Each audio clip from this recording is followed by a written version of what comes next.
फिर पहले 26वीं और अब 27वीं तरमीम की, और उसके बाद सुप्रीम कोर्ट ऑफ पाकिस्तान जो है उसके तमाम इख्तियारात जो हैं अब वो वफाकी आईनी अदालत को इसलिए दे दिए गए कि जुडिशल एक्टिविज्म के एक दौर का खात्मा हुआ है, जो अदालती फालियत है उसके दौर का खात्मा और इसी पे रिजर्वेशन थी तो इसकी वजह से उन्होंने इस्तीफा दे दिया। हमारे साथ मोहम्मद इशफाक भी मौजूद है, उन्हें भी शामिल गुफ्तगू करते हैं। अतर मिनुल्लाह ने भी इस्तीफा दिया। मोहम्मद इशफाक थोड़ी रोशनी डालिएगा, वजूहात उनकी भी सेम थी?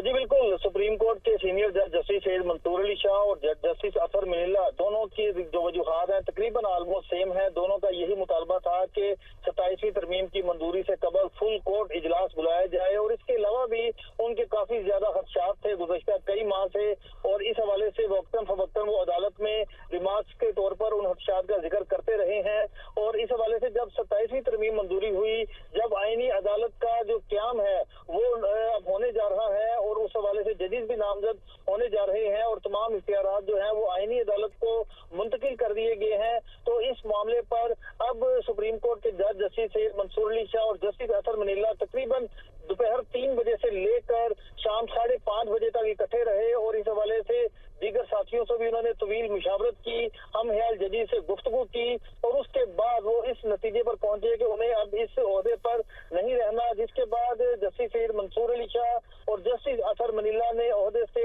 इस्तीफा दे दिया है। और इस हवाले से दोनों जज साहबान ने अपने दीगर हम ख्याल जजी से भी बात की कि वो भी अब सुप्रीम कोर्ट से निकल आए, तो वो भी जो बाकी जजीज हैं वो भी इस मामले पर फौरी तौर पर तो उन्होंने फैसला नहीं किया, अलबत्ता मुशावरत का अमल जारी है। इसी तरह से अगर हम लाहौर हाई कोर्ट की बात करें तो लाहौर हाई कोर्ट में भी कुछ जजेस ऐसे हैं जो कि 27वीं तरमीम से खुश नहीं हैं और वो भी मुस्ताफी होने पर गौर कर रहे हैं। मोहम्मद इशफाक, चूंकि आप कोर्ट के मामलात को कवर करते हैं, बड़ी गहरी नजर रखते हैं इन सब मामलात के ऊपर, नाम तो शायद मेंशन करना मुनासिब ना हो, लेकिन आप एक फिगर दे सकते हैं कि कितने इस्तीफे आ सकते हैं, क्योंकि जैसे आप बता रहे हैं कि डिस्कशन चल रही है जो लाइक माइंडेड जजेस हैं उनमें। देखिए, अगर हम जो सुप्रीम कोर्ट के जज हैं जस्टिस सैयद मंसूर अली शाह, जस्टिस अतर मिनुल्लाह, जस्टिस मुनीब अख्तर से भी जब उनकी बात हुई तो उन्होंने थोड़ा सा वक्त मांगा कि मैं इस मामले पर कुछ सोचो विचार कर लूं, फिर मैं किसी नतीजे पर पहुंचूंगा और फिर मैं ओहदे से इस्तीफा दूंगा या नहीं दूंगा इसका फैसला मैं करूंगा। लेकिन दूसरी जानिब लाहौर हाई कोर्ट में इस हवाले से भी काफी तशवीश पाई जा रही है। 4 जजेस हैं लाहौर हाई कोर्ट में ऐसे जिन्होंने इस हवाले से मुस्ताफी होने पर वो गौर कर रहे हैं, और इस हवाले से उन्होंने जो उनके सीनियर रिटायर्ड जजेस हैं उनके साथ और हाजिर सर्विस हम ख्याल जजेस के साथ मुशावरत का सिलसिला जारी रखे हुए हैं, और इस हवाले से 1 या 2 रोज में वो अपना हतमी फैसला कर पाएंगे और इस हवाले से वो अपने इस्तीफे दे सकते हैं। तो ये जस्टिस सैयद मंसूर अली शाह और जस्टिस अतर मिनुल्लाह, अगर हम 26वीं तरमीम की बात करें तो उससे कबल भी इन्होंने खतूत लिखे, उस पे उनको काफी सारे तहफ़्फ़ुज़ात थे और इसी वजूहात पर उन्होंने इस्तीफे भी दिए। पहले जस्टिस मंसूर अली शाह की जानिब से आया और अब रिसेंटली जस्टिस अतर मिनुल्लाह की जानिब से भी इस्तीफा आ चुका है। हमारे साथ हमारे नुमाइंदे हसीब मलिक भी मौजूद है, उन्हें भी शामिल गुफ्तगू करते हैं। हसीब, आगाह कीजिएगा, जो इस्तीफा आया है जस्टिस अतर मिनुल्लाह की जानिब से, उसका भी मतन सेम था तकरीबन? जी बिल्कुल, जस्टिस मंसूर अली शाह के साथ साथ अब जस्टिस अतर मिनुल्लाह की जानिब से भी इस्तीफा दे दिया गया है, और बेसिकली जो जस्टिस मंसूर अली शाह हैं उनकी जानिब से जो इस्तीफा जो है सदर पाकिस्तान को भिजवाया गया है। बेसिकली 27वीं आईनी तरमीम के बाद उनकी तरफ से तहफ़्फ़ुज़ात, बेसिकली तो 26वीं आईनी तरमीम के बाद से ही उनके तहफ़्फ़ुज़ात सामने आ रहे थे। बारहा उनकी तरफ से खतूत भी चीफ जस्टिस याया अफरीदी को तहरीर किए गए, और जब 27वीं आईनी तरमीम होने जा रही थी तो उस वक्त भी जस्टिस मंसूर अली शाह और जस्टिस अतर मिनुल्लाह की जानिब से खतूत भी लिखे गए, और ये बेसिकली उसमें इस्तदा की गई थी, मौक़िफ़ इख्तियार किया गया था कि फुल कोर्ट भी तश्कील दिया जाए 26वीं तरमीम पर भी और 27वीं तरमीम के बाद भी। अब जो चहमगोइयाँ थी उसमें बेसिकली इब्तिदाई तौर के ऊपर 2 नाम ही सामने आ रहे थे सुप्रीम कोर्ट से, जिनमें से जस्टिस मंसूर अली शाह और जस्टिस अतर मिनुल्लाह का नाम सामने आ रहा था कि उनकी तरफ से आज जो है मुमकिना तौर पर इस्तीफा दे दिया जाएगा, और वही वही हुआ कि आपसे कुछ देर पहले जो है जस्टिस मंसूर अली शाह जो है दोनों इस्तीफे सामने आ गए। हसीब मलिक साथ ही मौजूद रहेगा। अदील वड़ाइच की जानिब हम चलेंगे। अदील, दो इस्तीफे तो ये आ गए और जैसे भी इशफाक बात कर रहे थे कि लाहौर हाई कोर्ट से भी कुछ इस्तीफे आ सकते हैं, तो आप समझते हैं कि जुडिशियल सिस्टम में किसी किस्म का क्राइसिस पैदा हो सकता है इन डेवलपमेंट्स के बाद? सेकेंडली प्लीज अगर आप ये भी कॉमेंट कर सकें कि वैसे तो वजूहात काफी हद तक ऑब्वियस हैं, लेकिन जो इस्तीफे में वजूहात सामने आई हैं उसका मतलब भी अगर आप शेयर कर सकें। देखिए, इसमें तो कोई शक नहीं है कि एक बड़ा क्राइसिस सिचुएशन है। आमतौर पे ऐसी सूरत हाल, इस तरह के रेजिग्नेशन जो हैं आप रिसेंट हिस्ट्री में देखें, और इस अंदाज में अदलिया का इस तरह से रिएक्ट करना जो है ये है तो क्राइसिस सिचुएशन। लेकिन इस क्राइसिस सिचुएशन को हुकूमत ने भांप रखा था, इसका बंदोबस्त कर रखा था, और उसने अपने तौर पे जो एक आईनी तौर पे इसका एक पैरेलल सिस्टम जो है वो हुकूमत ने खड़ा कर दिया, और उसमें अब इम्प्लीमेंटेशन होने जा रही है। जो जस्टिस मंसूर अली शाह ने इस्तीफा दिया है उसमें उन्होंने आगाज ही 27वीं तरमीम से किया है, और उन्होंने कहा है कि 27वीं तरमीम आईन पाकिस्तान पे उन्होंने हमला करार दिया है, और उन्होंने कहा है कि सुप्रीम कोर्ट ऑफ पाकिस्तान को टुकड़े टुकड़े कर दिया गया है और अदलिया को हुकूमत के मातहत इदारा बना दिया गया है, और हमारी आईनी जमहूरियत की रूह पे कारी जरब लगाई है। साथ ही साथ उन्होंने कहा कि इस नाजुक मोड़ पर मेरे सामने दो ही रास्ते हैं, या तो मैं एक ऐसे इंतजाम का हिस्सा बन के रहूं जो इस इदारे की बेखुनी करता है और जिसके तहफ्फुज़ का मैंने हल्फ लिया है, और या फिर मैं एहतजाजन इसके खिलाफ खड़े होकर ओहदे से दस्तबरदार हो जाऊं। तो उन्होंने कहा कि अगर मैं ओहदे से वाबस्ता रहता तो ना सिर्फ एक आईनी जो है वो ये दरअंदाजी पर यह खामोश रजामंदी होती, बल्कि आपकी अदालत में बैठे रहने के मुतरादिफ होता, जिसकी आईनी आवाज मुकम्मल तौर पर दबा दी गई है। उन्होंने फिर 26वीं तरमीम का भी हवाला दिया। उन्होंने कहा कि 26वीं तरमीम के बरक जब सुप्रीम कोर्ट के पास तरमीम आई, ये आईनी जो जांच का इख्तियार मौजूद था, तो 27वीं तरमीम में इस इख्तियार को भी खत्म कर दिया गया, और इस तो यही वजूहात बनी। अदील, थोड़ा सा इस पर भी रोशनी डालिएगा कि किस तरह से अभी आप बता रहे थे कि हुकूमत ने पहले से भांप लिया था और पहले से प्री प्लानिंग भी की हुई थी और एक आईनी ढांचा ऑलरेडी खड़ा कर दिया गया था, जो आप कह रहे थे कि जुडिशियल क्राइसिस के अंदर आने से पहले ही हुकूमत वाज वेल प्रिपेयर्ड, तो उस प्लानिंग के बारे में भी थोड़ा सा बता दीजिएगा, और जिस तरह से आप पहले जिक्र कर रहे थे शारा दस्तूर पे जो तब्दीलियां आने वाली हैं उन पर भी रोशनी डालिएगा। देखिए, शारा दस्तूर पे इमारत तैयार कर ली गई है। शारा दस्तूर पे कल सुबह 9 बजे से एक नई अदालत का आगाज होने जा रहा है। शारा दस्तूर पे दस्तूर की तशरीह करने वाली सबसे बड़ी अदालत के इख्तियारात मुंतकिल होके बिल्कुल उसके सामने वाली इमारत जो है, जो वफाकी शरी अदालत कहलाती है, वहां पे अब आईनी अदालत लगेगी। सुप्रीम कोर्ट ऑफ पाकिस्तान सिर्फ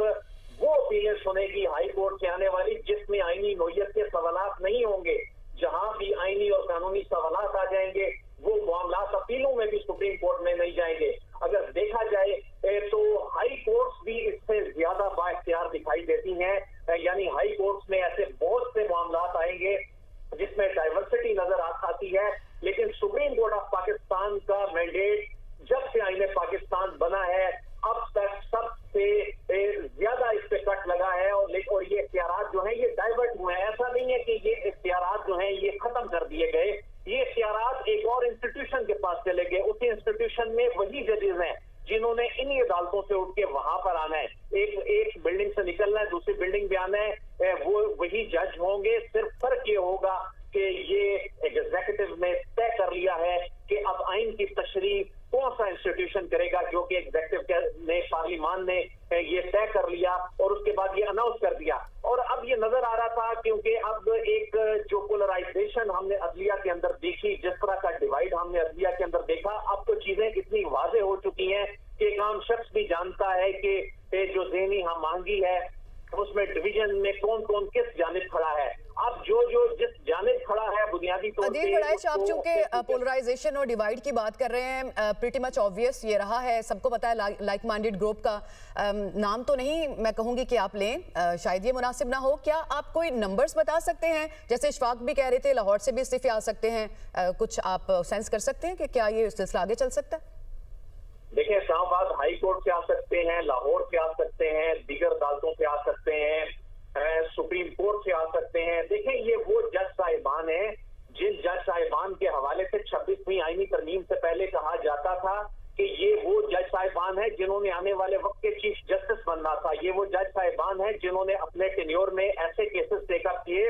जिन्होंने हुकूमत को, हुकूमत वक्त को हिला के रख दिया। इन लोगों ने, इन जज साहिबान ने अपने अपने वक्त में वो केसेस टेकअप करके वो जजमेंट दी जिनमें बहुत सी कंट्रोवर्सीज सामने आई। अब इंतजामिया ये जब तय कर ले कि देखें जो रियासत के सतून हैं एक दूसरे के मामलात में इस हद तक मुदाखलत करें कि चीजें चल ही ना सकती हों, तो पार्लियामान ने अपना इख्तियार इस्तेमाल करते हुए ये जो इख्तियारात का मामला है इसको डिफाइन कर दिया कि आप बुनियादी तौर पे इसमें क्लैरिटी ले आए कि ये फैसले कौन से इंस्टीट्यूशन ने करने हैं। यही वजह है कि ये जो वफाकी आईनी अदालत बनी है, अगरचे ये वफाकी आईनी अदालत जो है इसके कोई नए इख्तियारात नहीं है, ये वही इख्तियारात हैं जो आईने पाकिस्तान में 26वीं तरमीम से पहले और इवन 26वीं तरमीम के बाद सुप्रीम कोर्ट ऑफ पाकिस्तान के पास थे। अब फर्क सिर्फ इतना हो गया है कि जो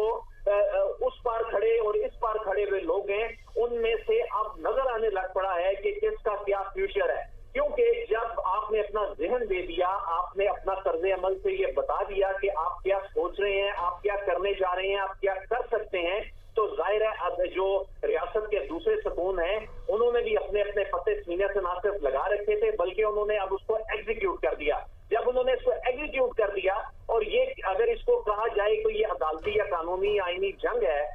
तो इस जंग का आगाज किसने किया? इस जंग का आगाज इंतजामिया ने या हुकूमत ने नहीं किया। ये जंग बुनियादी तौर पे उस वक्त इसमें शिद्दत आनी शुरू हो गई जब पाकिस्तान तहरीक इंसाफ का केस जो है सुप्रीम कोर्ट ऑफ पाकिस्तान में लगा हुआ था और उसमें वो रिलीफ भी दिए गए जो बुनियादी तौर पे पाकिस्तान तहरीक इंसाफ ने मांगे ही नहीं थे। सुन्नी इत्तेहाद काउंसिल ने जो रिलीफ मांगे ही नहीं थे वो रिलीफ भी दिए गए। एक ऐसी जमात जो खुद ये दावा नहीं कर रही थी कि मैं एक सियासी जमात हूँ, उसको भी उन्होंने कहा कि ये इंसाफ की फराहमी के लिए ये जरूरी है ये करार देना कि न सिर्फ वो सियासी जमात है बल्कि आइन और कानून में लिखी हुई वो चीजें जो थी, जो आइन में जो कदरें थी जिसमें 3-3 दिन की मोहलत थी, उसमें कई महीने गुजरने के बाद भी रिलीफ फराहम किया गया। तो बुनियादी तौर पे ये शायद किसी सियासी जमात से हमदर्दी थी या नहीं थी, लेकिन इस मामले में एक चीज बड़ी क्लियर थी कि रियासत के जो इदारे हैं ये आमने सामने खड़े हो रहे थे और इसमें पहल जो है ये हुकूमत की तरफ से नहीं की गई थी और इसमें पहल जहां से की गई और ये तर्ज अमल कोई नया तर्ज अमल नहीं था, ये इफ्तिखार मोहम्मद चौधरी के दौर से तर्ज अमल देखने को मिल रहा था जिसमें वक्त के वजीर आजम को कटहरे में खड़े सही हमारे साथ ही मौजूद रहिएगा। ब्यूरो चीफ इस्लामाबाद अदील वड़ैच, हमारे साथ माहिर कानून हाफिज एहसान मौजूद हैं। हाफिज एहसान, आगाह कीजिएगा, जिस तरह से अभी हम देख रहे हैं कि पहले